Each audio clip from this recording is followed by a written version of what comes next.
ನಮಸ್ಕಾರ. ಸುದ್ದಿ ಮೃದಂಗ ವಿಶೇಷ ಕಾರ್ಯಕ್ರಮಕ್ಕೆ ಸ್ವಾಗತ. ನಾನು ಎಚ್.ಎಸ್. ಸುಧೀಂದ್ರ ಕುಮಾರ್. ಎರಡು ವಿಷಯಗಳನ್ನು ನಿಮ್ಮ ಗಮನಕ್ಕೆ ಕೊಡುವಂತಹ ವಿಶೇಷ ಕಾರ್ಯಕ್ರಮ. ಅಶೋಕ ಹೋಟೆಲ್ನೊಳಗೆ ರಹಸ್ಯ ಮಾತುಕತೆ, ಹನುಮಂತೇಗೌಡ ನಾಡಪ್ರಭು ಕೆಂಪೇಗೌಡ ವಾರ್ಡ್ ಅಭ್ಯರ್ಥಿ. ನಾಡಪ್ರಭು ಕೆಂಪೇಗೌಡ ಅಭ್ಯರ್ಥಿ ಹನುಮಂತೇಗೌಡ ಒಂದು ಸುದ್ದಿ. ಮಾಗಡಿ ಮುಖ್ಯ ರಸ್ತೆ ಬ್ಯಾಡಳ್ಳಿ ಸಮೀಪ ಚಿರತೆ ಓಡಾಟ.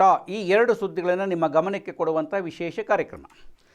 ಯಶವಂತಪುರ ವಿಧಾನಸಭಾ ಕ್ಷೇತ್ರ ವ್ಯಾಪ್ತಿಯ ಜಾತ್ಯತೀತ ಜನತಾದಳದ ಹಿರಿಯ ಮುಖಂಡ, ಒಮ್ಮೆ ಹೆಬ್ಬಾಳ ವಿಧಾನಸಭಾ ಕ್ಷೇತ್ರದಲ್ಲಿ ಸ್ಪರ್ಧೆ ಮಾಡಿದಂಥ ಶಾಸಕ ಸ್ಥಾನಕ್ಕೆ ಸ್ಪರ್ಧೆ ಮಾಡಿದಂತಹ ಎಂ ಹನುಮಂತೇಗೌಡ ಮಾಜಿ BBMPಯ ಸದಸ್ಯರು ಕೆಲವೇ ದಿವಸಗಳಲ್ಲಿ ಅಧಿಕೃತವಾಗಿ ಎಸ್.ಟಿ. ಸೋಮಶೇಖರ್ ಅವರ ನೇತೃತ್ವದಲ್ಲಿ ಕಾಂಗ್ರೆಸ್ ಪಕ್ಷಕ್ಕೆ ಸೇರ್ಪಡೆಯಾಗುವುದು ಖಚಿತವಾಗಿದೆ.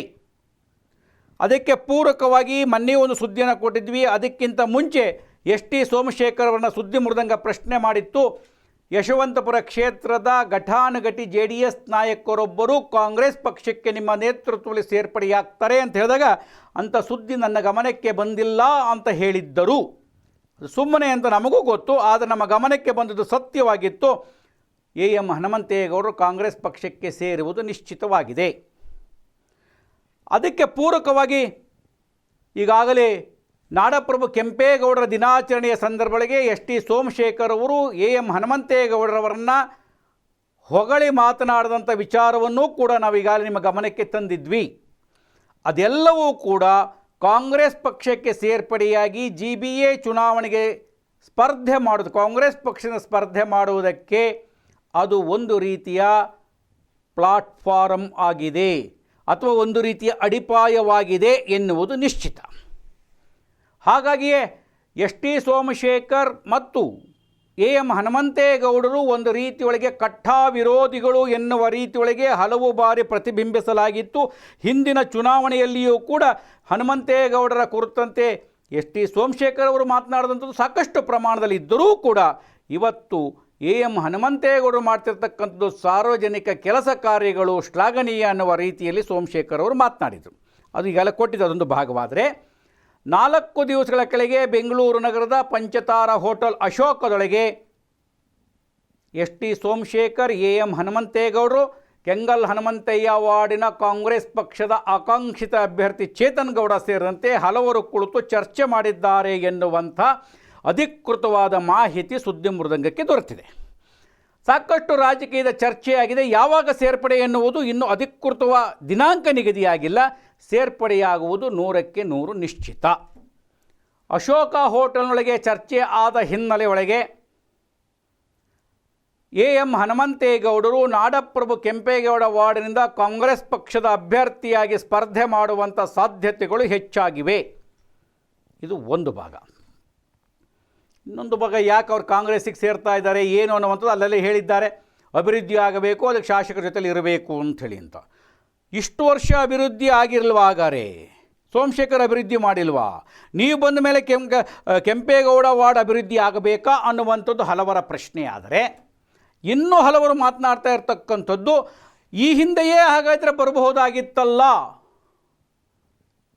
ಈ ಹಿಂದೆಯೇ ಸೋಮಶೇಖರ್ ಜೊತೆಗೆ ಕಾಂಗ್ರೆಸ್ಗೆ ಬರಬಹುದಾಗಿತ್ತಲ್ಲ ಅನ್ನುವ ಚರ್ಚೆಗಳು ನಡೀತಾ ಇದೆ. ರಾಜಕೀಯದೊಳಗೆ ಯಾರೂ ಶತ್ರುಗಳಲ್ಲ, ಯಾರೂ ಮಿತ್ರರಲ್ಲ. ಶತ್ರುವಿನ ಮಿತ್ರ ಪರಮ ಮಿತ್ರ, ಹಾಗಾಗಿ ಹೇಳೋಕ್ಕಾಗಲ್ಲ. ಇದು ಒಂದು ಭಾಗ. ಇನ್ನೊಂದು ಕಡೆಗೆ ನೋಡಿದ್ರೆ ಇದರಲ್ಲಿ ಯಾರು ಗೆದ್ದರು? ಹನುಮಂತೇಗೌಡರಿಗೆ ಗೆದ್ರ, ಸೋಮಶೇಖರ್ ಗೆದ್ರ ಅನ್ನುವಂಥ ಚರ್ಚೆ ಆಗ್ತಾ ಇದೆ. ಇದು ನಮ್ಮ ಚರ್ಚೆ ಅಲ್ಲ, ಇದು ನಮ್ಮ ಮಾತುಗಳಲ್ಲ.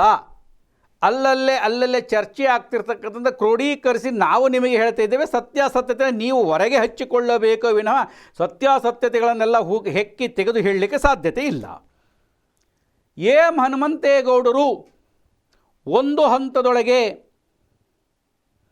ಶಾಸಕ ಸ್ಥಾನದ ಅಭ್ಯರ್ಥಿಯಾಗಿ ಸ್ಪರ್ಧೆಯನ್ನು ಮಾಡಿದರು JDSನಿಂದ.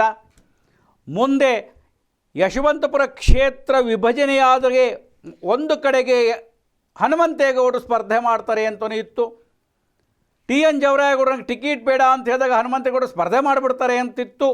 ಎಲ್ಲವೂ ಇತ್ತು. ಈಗ ಪಾರ್ಟಿಯಿಂದ ಎತ್ಕೊಂಡೇ ಹೋಯಿತು, ಅದು ಪ್ರಶ್ನೆ ಬೇರೆ. ಶಾಸಕ ಸ್ಥಾನಕ್ಕೆ ಸ್ಪರ್ಧೆ ಮಾಡಿದಂತಹ, ಮುಂದೆ ಮಾಡುವ ಆಲೋಚನೆ ಇರುವಂತಹ, ಮಧ್ಯೊಳಗೆ ಆಲೋಚನೆ ಇಟ್ಟುಕೊಂಡಂತಹ ಹನುಮಂತೇಗೌಡರನ್ನ ಶಾಸಕ ಸ್ಥಾನದಿಂದ GBA ಅಭ್ಯರ್ಥಿ ಸ್ಥಾನಕ್ಕೆ ತಂದು ನಿಲ್ಲಿಸಿದ್ದಾರೆ. ಹನುಮಂತೇಗೌಡರು GBA ಅಭ್ಯರ್ಥಿಯಾಗೋದಕ್ಕೆ ಹೊರಟರೆ ಹಾಗಾದರೆ ಏಕೆ ಕೆಳಮಟ್ಟಕ್ಕೆ ಇಳಿದು ಬಿಟ್ಟರು ಅನ್ನುವಂಥದ್ದು ಒಂದು ಚರ್ಚೆ. ಆದರೆ ಒಟ್ಟಿನೊಳಗೆ ಹೇಗೋ GBA ಆಗಿ ಗೆದ್ದುಕೊಂಡು ಸೋಮಶೇಖರ್ ಅವರ ಸಹಕಾರದಿಂದ ಚುನಾವಣೆಗಳಿಗೆ ಗೆದ್ದು ಬಿಟ್ಟರೆ ಒಂದು ಸ್ಥಾನ ಸಿಗುತ್ತೆ ಅನ್ನುವಂಥದ್ದು ಒಂದು ಕಡೆಗೆ. ಹಾಗೆ ಊಹಾಪೋಹ BDAದಂತೆ ಅದಂತೆ ಇದಂತೆ ಅಂತಿದ್ದಾರೆ, ಅದೇನು ನಮಗೆ ಮಾಹಿತಿ ಇಲ್ಲ, ಅದು ಅವರವರ ಚರ್ಚೆ ಮಾಡಿಕೊಳ್ಳಿ.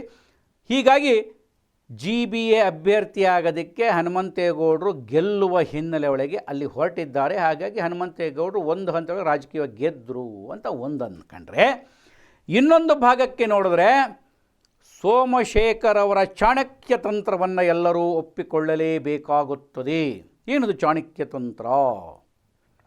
ಶಾಸಕ ಸ್ಥಾನಕ್ಕೆ ನಿಂತಹ JDSನ ಘಟಾನುಘಟಿ ನಾಯಕ ಹನುಮಂತೇಗೌಡರನ್ನ ಕಾಂಗ್ರೆಸ್ಗೆ ಕರ್ಕೊಂಡು ಬಂದು ಶಾಸಕ ಸ್ಥಾನದ ಅಭ್ಯರ್ಥಿಯನ್ನು GBA ಅಭ್ಯರ್ಥಿಯಾಗಿ ಕಣಕ್ಕಿಳಿಸಿದ್ರು ಅಂತ ಹೇಳಿದ್ರೆ ಗೆದ್ದಂಥವರು ಯಾರು ಅಂತ ಘಟಾನುಘಟಿ ನಾಯಕನನ್ನು ತನ್ನ ತೆಕ್ಕೆಗೆ ತೆಗೆದುಕೊಳ್ಳುವುದರ ಮೂಲಕವಾಗಿ GBA ಅಂತಹ ಒಂದು ಭಾಗಕ್ಕೆ ಚುನಾವಣೆಗೆ ನಿಲ್ಲಿಸಿ ಶಾಸಕ ಸ್ಥಾನಕ್ಕೆ ಬಾರದಿರುವ ರೀತಿಯೊಳಗೆ ನೋಡಿಕೊಳ್ಳುವಂಥದ್ದು ಸೋಮಶೇಖರ್ ಅವರ ಚಾಣಕ್ಷತನವಲ್ಲವೇ ಅನ್ನುವಂಥ ಚರ್ಚೆ ಆಗ್ತಾ ಇದೆ. ಚರ್ಚೆಗಳಾಗಿರಬೇಕೇ ವಿನಃ ಅದಕ್ಕೆ ವಿಶೇಷ ಅರ್ಥಗಳು, ಅಪಾರ್ಥಗಳು, ಅನ್ವರ್ಥಗಳನ್ನು ಕೊಡಬೇಕಾದ ಅಗತ್ಯತೆ ಇಲ್ಲ. ಚರ್ಚೆಯಾಗುತ್ತಿದೆ ಅಂತ ಗೊತ್ತಿದ್ದೇವೆ. ಹಾಗಾಗಿ ಒಂದು ಹಂತದೊಳಗೆ ಹನುಮಂತೇಗೌಡರು ಗೆದ್ದರೋ, ಇನ್ನೊಂದು ಹಂತದೊಳಗೆ ಸೋಮಶೇಖರ್ ಗೆದ್ದರೋ ಗೊತ್ತಿಲ್ಲ. ಒಟ್ಟಿನೊಳಗೆ ಯಾರು ಯಾವಾಗ ಯಾಕೆ ಗೆದ್ದರು, ಎದ್ದರು, ಬಿದ್ದರು, ಬೀಳಿಸುತ್ತಾರೆ, ಬೀಳಬಹುದು, ಮುಂದೆ ನೋಡೋಣ. ಒಟ್ಟಿನೊಳಗೆ ಅಶೋಕ ಹೋಟೆಲ್ ನಡೆದ ರಹಸ್ಯ ಮಾತುಕತೆಯ ನಂತರೊಳಗೆ ಶೀಘ್ರದಲ್ಲಿಯೇ AM ಹನುಮಂತೇಗೌಡರು ಅದ್ದೂರಿಯಾಗಿ ಕಾಂಗ್ರೆಸ್ ಪಕ್ಷದ ಸೇರ್ಪಡೆಯಾಗ್ತಾರೆ. ನಾಡಪ್ರಭು ಕೆಂಪೇಗೌಡ ವಾರ್ಡಿನ ಕಾಂಗ್ರೆಸ್ನ ಅಭ್ಯರ್ಥಿಯಾಗಿ ಸ್ಪರ್ಧಿಸುವುದು ಖಚಿತ. ಇದುವರೆಗೆ ನನಗೆ ಟಿಕೆಟ್ ಅಂತಿದ್ದ ಸತೀಶ್ ಆದಿಯಾಗಿ ಯಾರೇನು ಮಾಡ್ತಾರೋ ಗೊತ್ತಿಲ್ಲ, ಕಾದು ನೋಡೋಣ. ಇದು ಒಂದು ಭಾಗದ ಸುದ್ದಿ.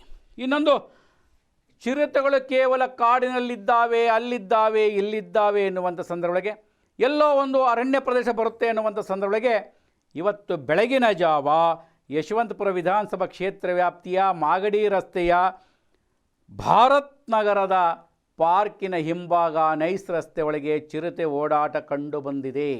ಸ್ಥಳೀಯ ಜನರು, ನಿವಾಸಿಗಳು ಭಯಭೀತರಾಗಿ ಹೋಗಿದ್ದಾರೆ. ಸರಿಸುಮಾರು 10-15 ವರ್ಷಗಳಿಂದ ವಾಸ ಮಾಡುತ್ತಿರುವ ಅಲ್ಲಿರುವವರು ಅಲ್ಲಿ ಚಿರತೆ ಓಡಾಡಿದ್ದನ್ನೇ ಕಂಡಿಲ್ಲ. ಈಗ ಚಿರತೆ ಓಡಾಡ್ತಾ ಇದೆ. ಬೆಳಗ್ಗೆ 4 ಗಂಟೆಯಿಂದ ಅನೇಕ ಬಾರಿ ಚಿರತೆ ಓಡಾಡಿದ್ದು CC ಕ್ಯಾಮ್ರಾದಲ್ಲಿ ಸರಿಯಾಗಿದೆ. ಅಲ್ಲಿರುವವರು ಭಯಭೀತರಾಗಿದ್ದಾರೆ.